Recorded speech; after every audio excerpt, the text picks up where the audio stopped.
Ce dont je vais vous parler dans cet épisode, c'est à mon sens le sujet le plus oublié des discussions sur l'alimentation en endurance. En fait, ces derniers temps, j'ai l'impression que pour la grande majorité des coureurs et des coureuses, ça devient de plus en plus clair ce qu'il faut manger pendant une épreuve d'endurance, comme un trail, un ultra, du cyclisme, du triathlon, etc. J'y ai participé à cette dissémination des connaissances, entre autres avec les épisodes où j'ai reçu Julien Louis, que vous retrouverez en ligne. Donc bref, tout ça pour dire que vous savez maintenant que sur une épreuve d'endurance et à l'entraînement, il faut que vous mangiez des glucides. C'est la seule source d'énergie utile à consommer, car les lipides, on les a en stock et on est très bon à utiliser ces derniers. Donc ce que vous mangez, ce que vous apportez de l'extérieur, ça doit être des glucides. Mais des glucides, c'est pas clair, c'est pas précis. Il en existe plein, des différents glucides, sous des formes différentes, qui sont assimilés différemment, etc. Donc, la question de quels glucides, elle se pose, elle est légitime, et elle l'est d'autant plus pour deux raisons, à mon sens. La première, c'est que selon le dosage que vous cherchez à atteindre par heure, ne pas savoir répondre à cette question, ne pas savoir choisir précisément les glucides qui seront apportés, c'est courir à la catastrophe. On va en parler dans l'épisode, mais si vous atteignez par exemple 90 grammes par heure avec de la compote de fruits, riche en fructose, ça risque rapidement de coincer. La deuxième raison, c'est d'un point de vue plus performance ou efficacité.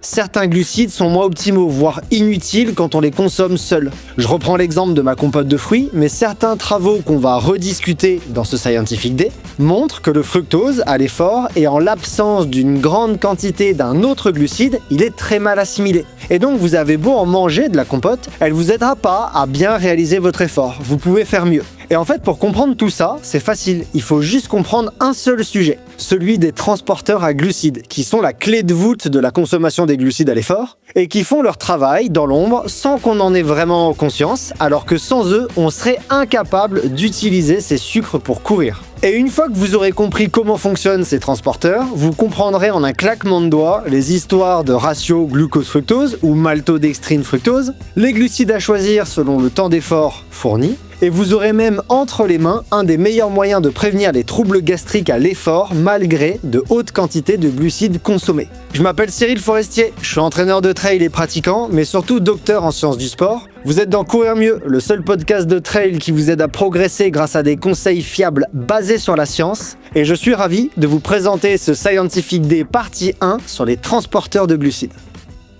Avant de commencer, je remercie Suunto, partenaire de Courir Mieux pour la saison 2 du podcast. Suunto, c'est à mes yeux les meilleures montres pour les entraînements et les projets outdoor. Par exemple, pour l'alimentation, ils proposent des Suunto Plus comme Race Nutrition qui permet de faciliter le plan de nutrition pendant une course. Mais avant d'utiliser ce type d'application, avec Suunto, on vous propose un petit peu de théorie.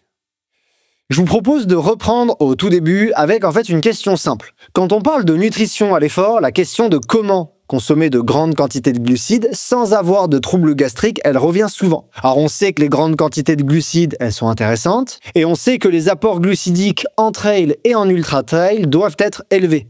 Donc la question, elle se pose d'autant plus. Cet épisode, il va vous aider à comprendre pourquoi les ratios glucose-fructose existent, comment fonctionnent les transporteurs intestinaux et surtout quel ratio choisir pour performer sans saturer au niveau digestif, sans risquer des troubles gastro-intestinaux. Dans le cadre des sports d'endurance de longue durée, comme le trail, le marathon ou encore l'ultra-trail, l'optimisation de la stratégie glucidique à l'effort, c'est devenu un pilier, ces dernières années, un pilier incontournable de la performance. Les recommandations nutritionnelles actuelles, elles convergent, elles sont toutes assez d'accord sur qu'est-ce que c'est qu'une bonne stratégie. Au-delà de 2 heures d'exercice, il est recommandé un apport glucidique de 60 à 90 grammes par heure, pour maintenir la performance et retarder la fatigue. Et en dessous de 2 heures, on recommande 30 à 60 grammes. Quand je parle de consensus, c'est parce qu'en fait, l'Academy of Nutrition and Dietetics, en collaboration avec l'American College of Sport Medicine, les diététiciens du Canada, dans leur revue de 2016, ils parlent de ce type de recommandations de manière consensuelle. C'est le papier de Thomas Searle en 2016. Mais cette fourchette de 60 à 90 grammes quand on dépasse les 2 heures d'effort, elle a également été reprise par la Société allemande de nutrition sportive. C'est le papier de Konigeal en 2019, et une revue de littérature que je trouve majeure dans le champ, celle de Juckendrup en 2014, elle confirme en avançant exactement les mêmes dosages. Donc il y a vraiment aujourd'hui un consensus dans la littérature sur les quantités de glucides qu'il faut consommer sur des efforts de plus de 2 heures. Et tous ces auteurs, ils insistent sur l'importance de ces apports élevés, les qualifiant même de nécessaires pour les efforts d'ultra-endurance. Je vous en avais déjà parlé dans les épisodes sur la nutrition sportive et je réinsiste ici. Pourtant, ces valeurs, elles semblent bien au-dessus de ce que consomment réellement les personnes, notamment en trail et en ultra-trail. Ça peut venir d'un manque de connaissance de ces recommandations, mais ça peut aussi venir d'un manque de pratique, de difficulté à atteindre de tels apports, et ça, c'est pas nouveau. On sait que c'est pas si facile de consommer de grandes quantités de glucides pendant l'exercice en endurance. Je fais juste une petite parenthèse, mais en préparant cet épisode, j'ai trouvé intéressant de souligner de manière anecdotique que You Can Drop, dans son papier de 2014, rapporte que ces niveaux d'apport entre 90 et même jusqu'à 120 grammes par heure étaient déjà observés dans les années 80 chez certains cyclistes professionnels du Tour de France. Donc c'est pas nouveau cette consommation. Dans certains sports et le haut niveau, ils savent, en dehors du trail, ils savent que c'est important de manger plein de glucides sur l'effort d'endurance parce que c'est le carburant exogène le plus important. Mais absorber de grandes quantités de glucides à l'effort, c'est pas juste une question de volonté ou de discipline, c'est aussi une question de tolérance intestinale. Et cette tolérance, elle dépend de nombreux facteurs. Quand les apports en glucides s'élèvent au-delà de 60 grammes par heure, les risques de troubles digestifs ils augmentent significativement. Dans leur revue de littérature, Thieler et al. En 2019, ils rapportent que 30 à 80% des athlètes engagés dans des épreuves d'ultra-endurance déclarent souffrir de troubles gastro-intestinaux. Ces troubles ils peuvent être plus ou moins sévères au cours de l'épreuve. Ils vont de l'inconfort léger, par exemple des éructations, donc des raux, de la nausée, de l'écœurement, à des symptômes plus graves, plus handicapants, comme des diarrhées, des vomissements, voire des douleurs abdominales. Alors ces problèmes gastriques ils vont évidemment altérer la performance, voire conduire à l'abandon. Et cette crainte, elle peut expliquer à mon sens, pourquoi bon nombre d'athlètes se limitent à des apports qui vont entre 30 et 50 grammes, même sur les épreuves les plus longues, là où les stocks sont les plus épuisés, où la demande énergétique ou les apports nutritionnels sont les plus importants, où la demande énergétique est la plus élevée. Ces apports de 30 à 50 grammes, ils sont certes en dessous des recommandations, mais quand on n'a pas les bonnes pratiques, quand on mange pas bien les bons produits dans les bonnes quantités, avec par exemple les bons ratios, ils réduisent les chances de saturer le système digestif. Donc la question que moi je me pose, c'est comment tolérer de grandes quantités, de plus grandes quantités de glucides en endurance et en ultra-endurance. Et pour répondre à cette question, il faut comprendre le rôle des transporteurs à glucides. En fait, l'intestin humain, il dispose d'une capacité limitée d'absorption des glucides. Celle-ci, elle dépend de nombreux mécanismes, dont majoritairement, une principale, c'est le transport des glucides. Une grande partie des troubles gastriques viendrait, d'après la littérature, d'une saturation des transporteurs à glucides. En réalité, chaque type de sucre, le glucose, le fructose, le galactose, le lactose, il y en a plein des types de glucides, ils empruntent des transporteurs spécifiques pour traverser la barrière intestinale. Et du coup, la littérature scientifique, elle a proposé une solution simple aux troubles gastro-intestinaux qui découlent de la consommation de grandes quantités de glucides.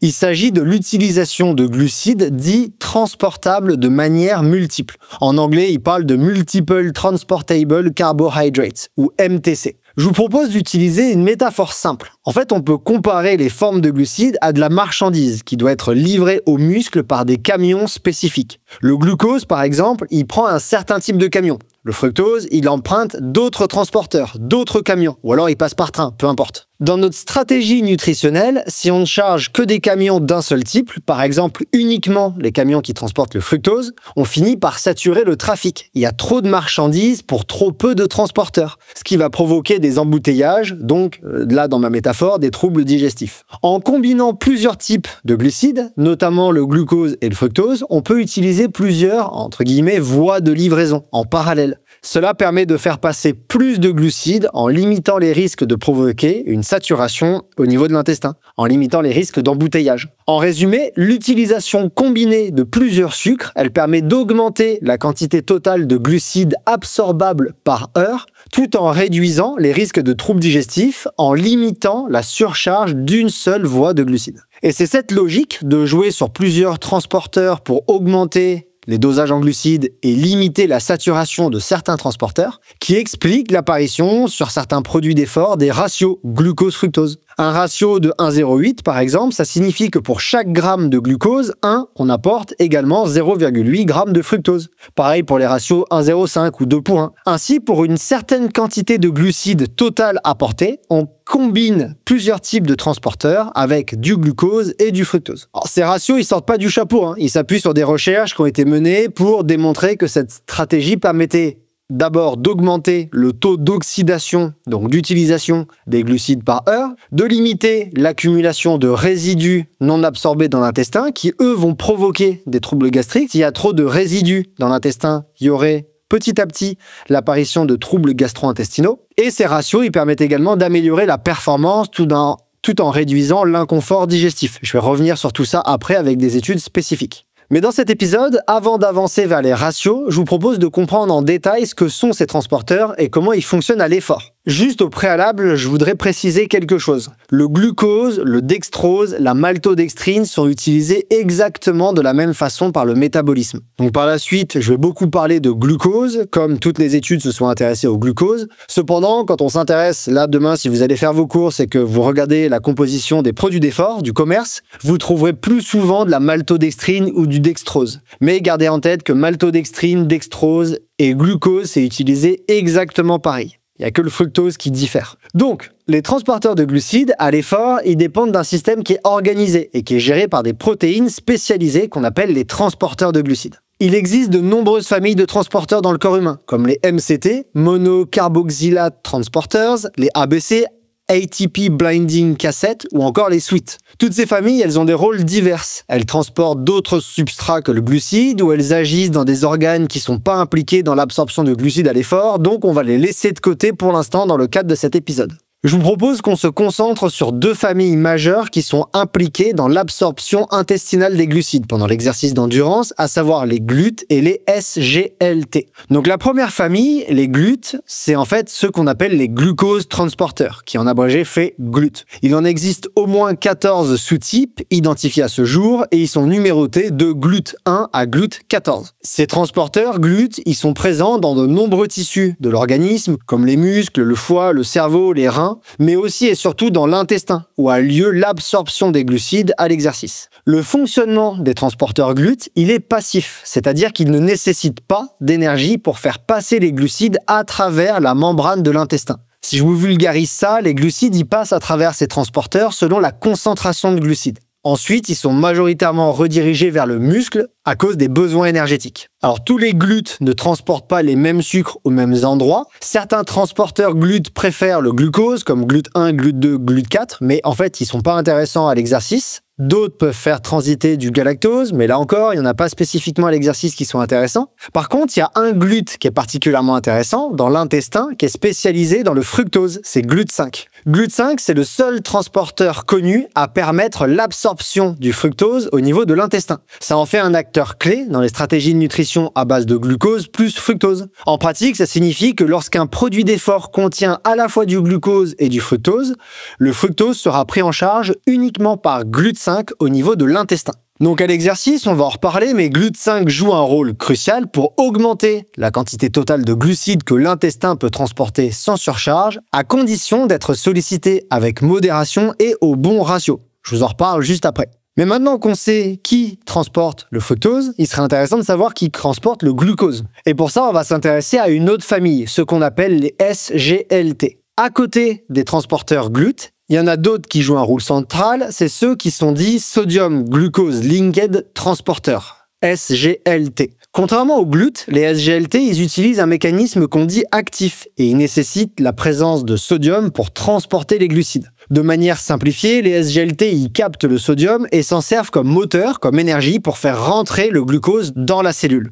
Ce couplage sodium-glucose, il permet au transport de se faire même dans des situations physiologiques contraignantes. Chez l'être humain, il y a 6 types de SGLT qui ont été identifiés, mais il n'y en a qu'un seul qui nous intéresse réellement dans le contexte de l'endurance, SGLT1. Il est le principal transporteur du glucose dans l'intestin et il serait le seul actif pendant l'exercice, même lorsque le flux sanguin intestinal est réduit, ce qui est notamment le cas pendant les efforts prolongés comme l'endurance, le trail et l'ultra-trail. On sait qu'on a moins de sang dans l'intestin par exemple, donc le fait que SGLT soit actif malgré cette reperfusion sanguine vers les muscles, c'est particulièrement intéressant. Donc SGLT, c'est la porte d'entrée du glucose dans notre organisme quand on est à l'effort. Et il fonctionne même en conditions sous-optimales. Ça en fait un maillon essentiel de la chaîne d'absorption des glucides à haute intensité ou sur des efforts de longue durée.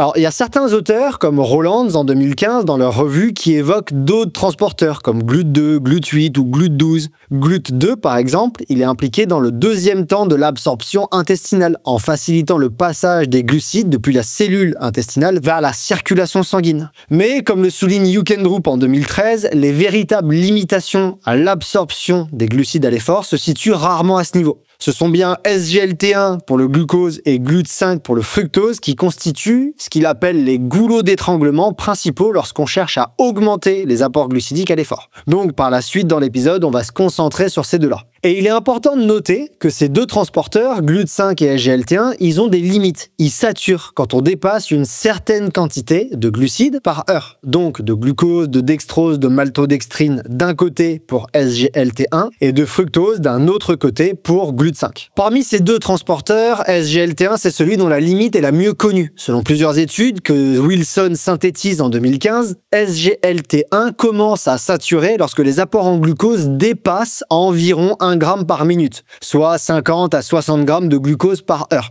Au-delà de ce seuil, l'absorption intestinale ralentit et le glucose non absorbé reste dans l'intestin en attente, entre guillemets, ce qui peut progressivement entraîner ballonnement, nausées, voire des diarrhées. En 2010, Ukendrup y résume la chose avec la phrase suivante que moi je trouve particulièrement pertinente. Il dit, je cite, « Le glucose est absorbé par une protéine de transport appelée SGLT1. La limitation de l'oxydation des glucides exogènes, donc apportés par l'alimentation, serait due à une saturation de ces transporteurs dans la membrane de l'intestin, ce qui peut se produire à des taux élevés d'ingestion de glucose. » Autrement dit, c'est pas le tube digestif dans son ensemble qui limite l'absorption du glucose, mais bien la capacité de transport par heure de SGLT1. Maintenant, concernant le fructose, qui est transporté par GLUT5, la situation elle est moins claire. Il existe peu de données, en tout cas quand j'ai préparé cet épisode, précises sur la quantité maximale de fructose qu'il est possible d'absorber par heure. Il y a une vieille étude de Rumessen et Gudmand-Hoyer en 1986 qui suggérait que certains individus peuvent absorber jusqu'à 50 grammes de fructose par heure. Mais cette capacité, elle semble très variable d'un individu à l'autre et pourrait être influencée par l'entraînement de l'intestin, dont on parlera pas dans cet épisode, mais le gut training, je vous en parlerai une autre fois pour pas tout mélanger. Dans sa revue de littérature de 2008, Ukendrup y présente le fructose comme un glucide oxydé lentement, à raison de 30 grammes par heure avant entraînement, avant gut training. En tout cas, ce qui semble clair, d'après les études que j'ai vues, c'est que la quantité de fructose utilisable par heure est généralement inférieure, en tout cas par défaut inférieure, à celle du glucose. Et en fait, ça, c'est dû à plusieurs facteurs. Déjà, GLUT5 serait moins abondant dans l'intestin que SGLT1. Il y aurait moins de transporteurs GLUT5 que de SGLT1. Il y aurait moins de camions que de camions SGLT1. Ensuite, il est moins actif, notamment à l'effort, contrairement à SGLT1 qui, on l'a dit au préalable, est moins sensible au passage au repos de l'intestin pendant l'exercice. Et ensuite, on va en parler dès maintenant, mais le fructose, il suit un métabolisme un peu plus complexe une fois qu'on l'a ingéré pour être réellement utilisé par les muscles. Donc je vous propose de faire un crochet par l'utilisation du fructose à l'effort pour bien comprendre les transporteurs de glucides, etc. Mais juste avant de parler du fructose, les transporteurs à glucides, ils sont certes dans votre intestin, mais également dans votre équipement. Car sans matériel adapté, il n'est pas possible de transporter son alimentation.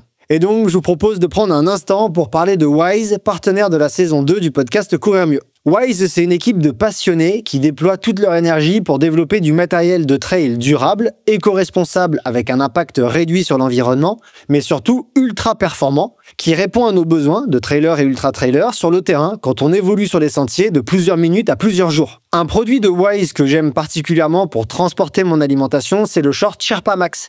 Il propose quasiment 2 litres de portage avec des poches tout autour de la ceinture pour des gels, des barres ou une flasque par exemple. Il possède également une poche plaquée sur chaque cuisse où on peut ranger le téléphone. Bref, c'est un super allié quand on a beaucoup de matériel à transporter. Je vous invite à le découvrir grâce au lien disponible en description de cet épisode. Et maintenant, revenons sur l'assimilation du fructose à l'effort. Il faut garder en tête qu'après absorption, après consommation, le glucose et le fructose suivent des chemins différents vers nos muscles. Une fois absorbé dans l'intestin, via SGLT1, le glucose y passe dans la circulation sanguine quasi instantanément, puis il est transporté vers les tissus actifs. On l'a dit, il est utilisé à peu près à un rythme de 60 grammes par heure. À l'effort, c'est en priorité les muscles sollicités qui utilisent le glucose. Il sera alors immédiatement oxydé pour produire de l'énergie. Donc le glucose, il représente une source de carburant directe et rapidement mobilisable à l'exercice. Pour le fructose, c'est pas pareil. Il emprunte une voie différente. Une fois absorbé, transporté par GLUT5, il peut pas être utilisé directement par les muscles.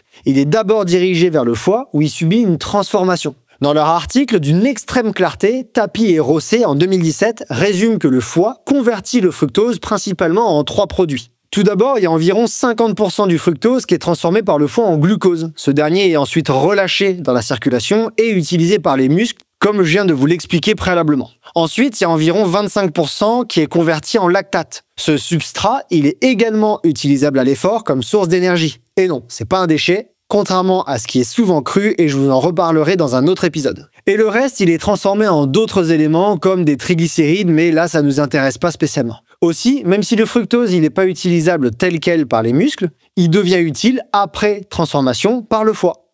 Et il y a un autre point à souligner pour le fructose qui est super important. Le fructose seul ne permet pas d'améliorer la performance. En fait, le fructose, il devient pertinent, d'après la littérature, que lorsqu'on approche ou on dépasse les capacités maximales d'absorption du glucose, c'est-à-dire vers 50-60 grammes, comme on l'a dit juste avant. En tout cas, c'est ce que rappellent Wilson en 2015 et Heugendrup en 2010. Ces auteurs y soulignent que, par exemple, à 50 grammes de fructose consommé de manière isolée, on n'observe aucun bénéfice sur la performance, comme si le fructose n'était pas du tout utilisé tout seul. Le fructose, il devient efficace que quand le glucose est largement présent, quand les transporteurs à glucose sont fortement sollicités. Dans leur revue de littérature en 2017, Tapi et Rosset y confirment que le fructose n'est oxydé que si les transporteurs à glucose sont proches de leur saturation. Et ça explique pourquoi les recommandations officielles, comme les papiers de Thomas et al. En 2016, de Koenig en 2019 et de Heugendrup en 2014, ils avancent que l'utilisation combinée de glucose et de fructose, donc de glucides transportables par des voies différentes, n'est justifiée que lorsque les apports en glucides dépassent les 60 grammes par heure. En dessous de ce seuil, par exemple autour des 30, 40, 50 grammes par heure, une seule source de glucides suffit, par exemple du glucose, du dextrose, de la maltodextrine. Et quand vous voulez dépasser 60 grammes par heure, alors l'ajout de fructose est intéressant. Donc toutes ces preuves, elles renforcent l'idée de travailler avec des ratios glucose-fructose bien choisis quand on veut atteindre un certain dosage horaire. Mais toute cette théorie, toutes ces connaissances, elles sont intéressantes, mais on pourrait se demander si cette combinaison glucose-fructose, elle est vraiment efficace. C'est-à-dire, est-ce qu'il y a vraiment des travaux qui ont montré que la performance, le confort gastrique étaient améliorés avec de hauts apports en glucides lorsqu'on combine glucose-fructose versus quand on utilise uniquement une seule source, par exemple uniquement du glucose. Donc je vais vous présenter plusieurs études qui ont été menées sur la question. Une des premières études à s'être intéressée au sujet, c'est celle de Jenjen et al. En 2004. Cette première étude sur le sujet, elle a demandé à 8 cyclistes d'effectuer 2 heures d'effort modéré. Ils ont reçu soit du glucose tout seul, à 1,2 ou 1,8 g par minute, soit un mélange glucose-fructose à 1,2 plus 0,6 g par minute. Leurs analyses, elles ont montré que le mélange glucose plus fructose a permis d'augmenter l'utilisation des glucides de plus 55% dans le groupe glucose plus fructose. De plus, les marqueurs de confort digestif étaient meilleurs dans la condition glucides combinés. Ces résultats, ils ont été répliqués en 2008 dans l'étude de Querelle et Heugendrup. Ils ont demandé à 8 cyclistes entraînés de réaliser 2 heures d'effort modéré. Ces 2 heures, elles étaient suivies d'un contre-la-montre d'environ 1 heure. Ils ont reçu soit de l'eau, les cyclistes, soit une boisson contenant uniquement du glucose à 1,8 g par minute, donc ça fait environ 90 g de glucides par heure, soit un mélange glucose plus fructose à un ratio 2:1 avec 1,2 g par minute de glucose et 0,6 g par minute de fructose. Les résultats ils montrent que le mélange glucose plus fructose a permis une amélioration de plus 8% de la performance par rapport au glucose seul et de plus 19% par rapport à juste de l'eau.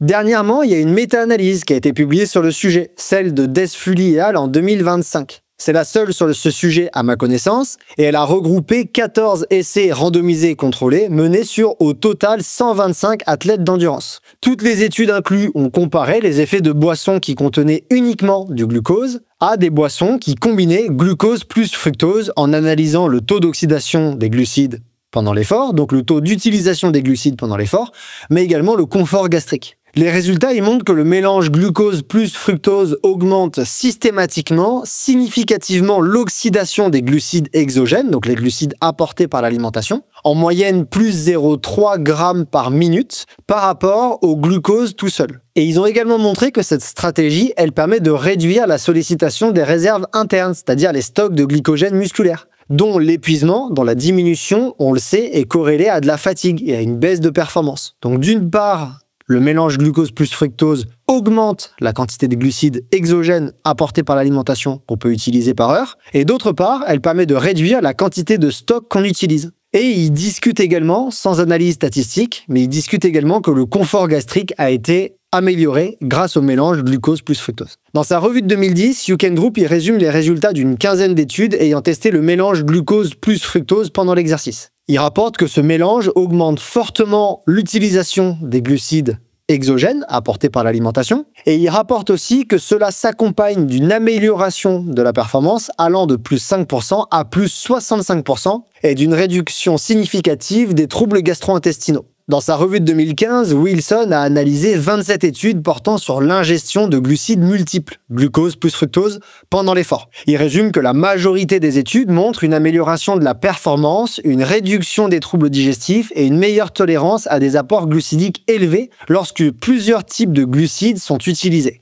Il discute également que les bénéfices apparaissent surtout lors d'efforts durant plus de 120 minutes, à des intensités égales ou supérieures à 50-60% de la VO2 max, donc supérieures ou égales à 60% de la fréquence cardiaque maximale, et quand les apports dépassent 60 grammes par heure. Lui, il parle même d'un seuil à 70 grammes par heure. Wilson, il souligne aussi que le mélange glucose plus fructose pourrait améliorer l'absorption de l'eau via un gradient osmotique et un cotransport avec SGLT1. Alors, j'ai quand même l'impression qu'il s'agit d'un effet secondaire, que c'est pas l'effet principal. L'effet principal du mélange glucose plus fructose, c'est vraiment l'augmentation de la quantité de glucides qu'on apporte par rapport à glucose tout seul. Mais si c'est un effet secondaire qui existe, pourquoi pas? Ça peut être intéressant. Il y a également la revue de Roland-Zahl en 2015 que je trouve intéressante.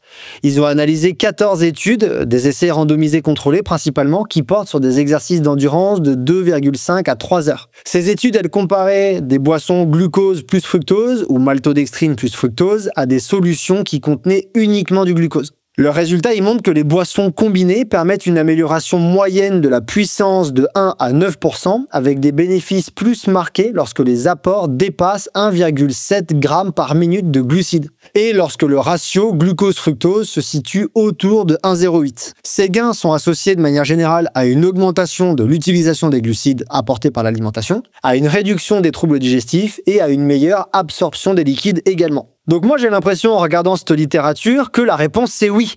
Les données issues d'études expérimentales, de méta-analyses et de revues de littérature convergent.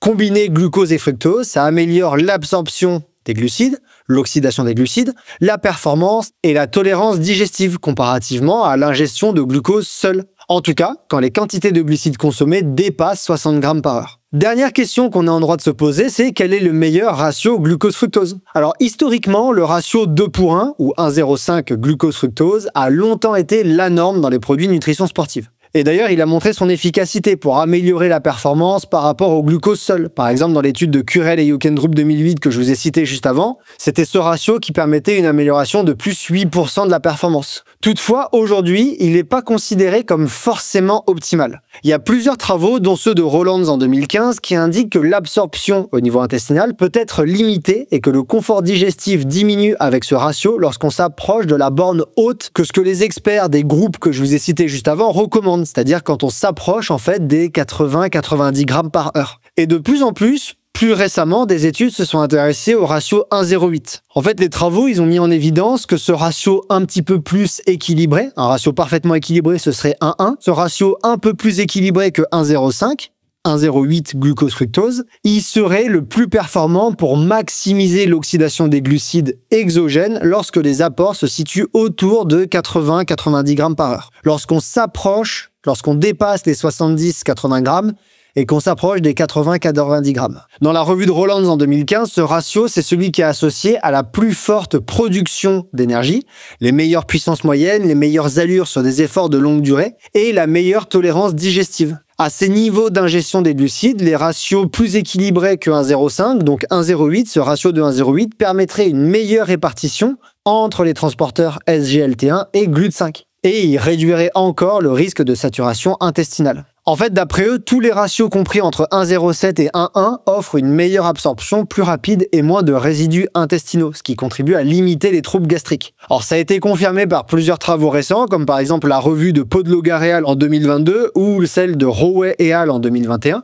qui ont testé ces ratios dans des contextes d'ingestion élevés, parfois même dépassant les 90 grammes par heure. Mais à ce jour, je ferai un épisode là-dessus, l'utilité réelle du dépassement de ces valeurs, elle est incertaine. Donc moi, je m'intéresse surtout à ce que les experts recommandent aujourd'hui de manière consensuelle, c'est-à-dire faire son maximum pour atteindre 90 grammes sur de la longue distance. En résumé, je pense qu'il faut garder en tête qu'un ratio glucose-fructose autour de 1,08 semble aujourd'hui le plus intéressant pour les sports d'endurance, notamment lorsqu'on cherche à s'approcher d'apports en glucides proches des 80-90 grammes par heure. Il permet de maximiser l'oxydation, d'optimiser la performance et de préserver le confort intestinal. Mais le ratio 2 pour 1, il reste une option efficace, sûrement plutôt appropriée pour des apports proches de 60-70 grammes par heure ou juste sûrement pour des apports plutôt autour des 60-70 grammes par heure. Et il pourrait devenir sous-optimal dans les situations où on augmente les dosages au-delà de ce niveau-là. Avant de conclure, je vous propose de faire un crochet par la rubrique Gollum met la lumière sur. Gollum est un partenaire de la saison 2 du podcast Courir Mieux. Et à chaque épisode, on ouvre une boîte à questions sur Instagram. On vous propose de participer. Il suffit pour ça de rejoindre l'Instagram de Courir Mieux et de Gollum, où vous pouvez poser vos questions et certaines sont sélectionnées et répondues dans la partie 1 et la partie 2 de l'épisode. Aujourd'hui, j'en ai sélectionné 3. La première, c'est comment savoir le ratio glucose-fructose quand c'est pas mentionné sur un produit d'effort. Et ben en fait, c'est compliqué. Pour la majeure partie des produits, il faut connaître la quantité de sucre simple dedans, donc connaître la quantité de fructose pure et de glucose pure, et également connaître la quantité de sucre, c'est-à-dire de saccharose, également appelé sucrose, qui est un mélange de deux sucres à 50% glucose, 50% fructose, et alors essayez de faire le calcul. Imaginons vous avez un produit qui contient 20 grammes de maltodextrine, donc c'est un sucre simple, et 20 grammes de sucre. 20 grammes de sucre, ça fera 10 grammes de glucose, 10 grammes de fructose. Donc au total, vous avez 20 grammes de maltodextrine plus 10 grammes de glucose, c'est-à-dire 30 grammes de maltodextrine glucose qui seront transportés par SGLT1. Et vous avez 10 grammes de fructose qui seront transportés par GLUT5. Mais voilà, c'est pas si simple et il faut être capable de faire les calculs avec la composition précise des produits. La deuxième question que j'ai sélectionnée, qui me semble intéressante, c'est est-ce qu'un ravito 100% au miel, ça marche? Le miel étant un sucre naturel. Ça, je trouve que c'est une bonne question. Déjà, on va essayer, avec ce que je vous ai dit juste avant, de comprendre quel est le ratio glucose-fructose du miel. Alors, les quantités de glucose, de fructose et de saccharose, elles varient selon les miels, etc.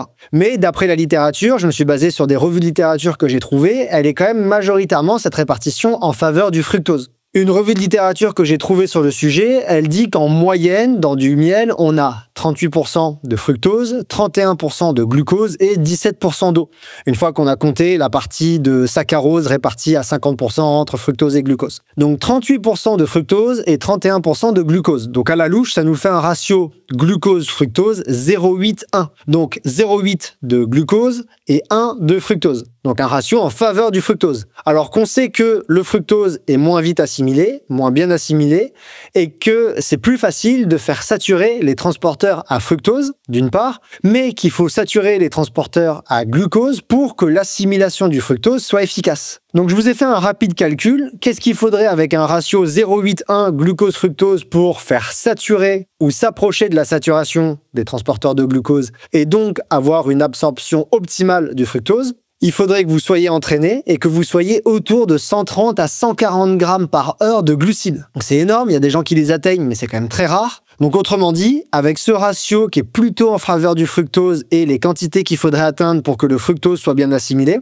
d'une part, il vous faudrait un bon entraînement de l'intestin, sinon ça passera jamais, et d'autre part, il faudrait que vous soyez dans les 130-140 grammes par heure. Donc autrement dit, c'est pas une bonne idée, moi je trouve ça sous-optimal, et c'est une des raisons qui fait que quand des personnes me posent des questions, je ne conseille pas le miel et les produits à base de miel pour les apports glucidiques à l'effort. C'est pas pertinent, à moins que vous soyez sur des apports énormes. Et entraîné. Et la dernière question que j'ai choisie, c'est est-ce qu'en fonction de la forme, boisson, gel, purée, les glucides sont plus ou moins vite assimilés? Alors à ma connaissance, il n'y a qu'une seule étude qui s'est intéressée à la question. C'est l'étude de Guy Lochon et Rollands en 2017. Rollands qui a écrit la revue de littérature sur les transporteurs de glucides que j'ai cité juste avant. Cette étude, elle a montré que quand on compare gel versus boisson versus bar, en termes de performance, il n'y a pas de différence. En termes de confort gastrique, la boisson et les gels semblent légèrement mieux tolérés que les bars. Donc déjà, il y a un petit penchant, d'après la seule étude disponible sur le sujet, en faveur de la boisson et des gels comparativement aux bars. Donc à des produits que j'appelle liquides ou semi-liquides comparativement à des produits solides. Je me permets juste de compléter cette réponse avec de l'expérience personnelle. Moi, j'utilise de moins en moins de produits solides à l'effort. Ça m'arrive encore d'en utiliser à l'entraînement, par exemple sur des sorties longues ou des sorties courtes, peu importe, de manger une barre de mon partenaire Fort Endurance. Mais quand je suis sur des sorties vraiment longues, quand je consomme vraiment beaucoup de glucides ou quand je suis dans des situations de compétition, il y a deux raisons principales qui me font avoir arrêté la consommation de barres ou quasiment arrêté la consommation de produits solides, même si la composition des barres de mon partenaire est excellente. La première, c'est que je trouve que la mastication devient difficile avec la durée de l'effort ou avec l'intensité. Donc, c'est une raison d'éliminer le solide. Et d'autre part, je trouve que personnellement, mon confort gastro-intestinal, il est facilité depuis que je suis sur des stratégies nutritionnelles 100% liquide ou semi-liquide. Et moi, je suis un gros consommateur de plutôt gel. Je trouve que c'est quelque chose qui est assez bien toléré une fois qu'on est entraîné et qui est assez pratique en termes de quantité de glucides et de transport dans le matériel de trail qu'on utilise. D'ailleurs, je suis pas le seul à faire ça parce que si vous réécoutez l'épisode avec Vincent Bouillard, il disait que lui aussi, il consommait quasiment que du liquide ou de semi-liquide. Et je crois que même à haut niveau, il y a beaucoup d'athlètes qui tournent uniquement avec du liquide et du semi-liquide. Donc voilà ce qu'il en est pour l'efficacité, le transport des glucides, la tolérance des glucides en fonction de leur forme, boisson, gel, purée. Donc en conclusion, optimiser ses apports glucidiques en trail, c'est pas simplement consommer plus de glucides. Encore faut-il savoir quoi consommer, quels glucides consommer et comment bien le faire. Les recommandations actuelles, elles insistent sur l'importance de viser 60 à 90 grammes de glucides par heure pour tous les efforts d'endurance dépassant les 2 heures. Mais atteindre ces apports sans perturber l'intestin, ça suppose de comprendre les limites physiologiques du système digestif et surtout les limites des transporteurs SGLT1 pour le glucose et des transporteurs GLUT5 pour le fructose. Combiner glucose et fructose ou maltodextrine et fructose permet d'emprunter 2 voies d'absorption différentes, ce qui réduit le risque de saturation et augmente la quantité totale de glucides disponibles utilisables à l'effort. Ce principe, il est validé par de nombreuses études et il permet non seulement d'augmenter l'oxydation des glucides exogènes, donc apportés par l'alimentation, mais aussi d'améliorer la tolérance digestive. Et ça, c'est des points qui sont essentiels en endurance, mais également en ultra-endurance. Dès que les apports dépassent les 60 grammes par heure, ce qui semble nécessaire même sur les efforts, pour pas dire surtout sur les efforts de plus longue durée, la combinaison glucose-fructose, elle surpasse le glucose seul, à la fois en termes de performance et de confort gastrique. À ce jour, il semble pas y avoir de ratio meilleur par défaut qu'un autre, ça va dépendre des quantités consommées. Longtemps dominé par le ratio 2 pour 1, le marché des produits d'effort évolue désormais vers des ratios plus équilibrés, notamment autour de 1,08 glucose-fructose ou plus précisément maltodextrine-fructose. Ce ratio, il semble offrir le meilleur compromis entre efficacité métabolique et confort digestif, en particulier lorsqu'on cherche à atteindre la borne maximale de ce qui est recommandé par les groupes d'experts sur le sujet, c'est-à-dire les 80 à 90 grammes par heure. Le ratio 1,08, il maximise l'oxydation des glucides en limitant les risques de saturation intestinale, comme l'ont montré plusieurs travaux récents.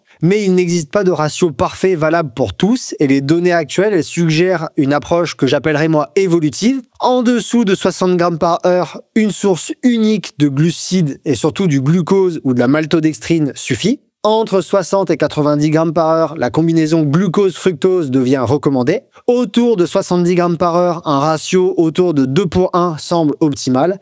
Et autour de 80-90 grammes par heure, un ratio proche de 1,08 semble meilleur. Il reste cependant crucial d'expérimenter à l'entraînement pour adapter cette stratégie à votre tolérance individuelle. Et également, il est super important de vous entraîner à ingérer ces quantités de glucides, car les transporteurs de fructose et de glucose s'améliorent avec l'entraînement. Je vous en reparlerai dans un autre épisode sur le gut training. Mais si vous cherchez à progresser en trail et en ultra, travailler sur votre stratégie glucidique avec les bons ratios est sans doute un des leviers les plus puissants pour performer. Voilà, c'est tout pour ce premier épisode sur les transporteurs de glucides. Maintenant que vous avez compris pourquoi ces derniers sont utiles et l'importance des ratios glucose-fructose, vous imaginez sûrement encore mieux pourquoi je suis utilisateur des produits 4Endurance. 4Endurance, c'est un des partenaires de ce podcast qui rend la saison 2 possible. La plupart de leurs produits sont basés sur la science et je vous invite autant à découvrir leur gamme 4Energy que Endurance. D'ailleurs, je vous propose un petit jeu. Les produits 4Energy ont seulement de la maltodextrine et ceux Endurance ont de la maltodextrine et du fructose à un ratio 1,08. Si vous avez bien écouté et bien compris cet épisode, dites-moi en commentaire quand utiliser les produits 4Energy et quand préférer les produits Endurance. Je remercie également les 3 autres partenaires de cette saison 2, Gollum, Suunto et Wise. En description, vous trouverez des codes promo pour la plupart d'entre eux. N'hésitez pas à les utiliser pour vos prochaines commandes. On se retrouve la semaine prochaine pour la partie 2 de cet épisode avec Laura Pomports, experte de la thématique. Et d'ici là, n'oubliez pas que selon Edwards Deming, sans donner à l'appui, nous ne sommes qu'une personne de plus avec une opinion.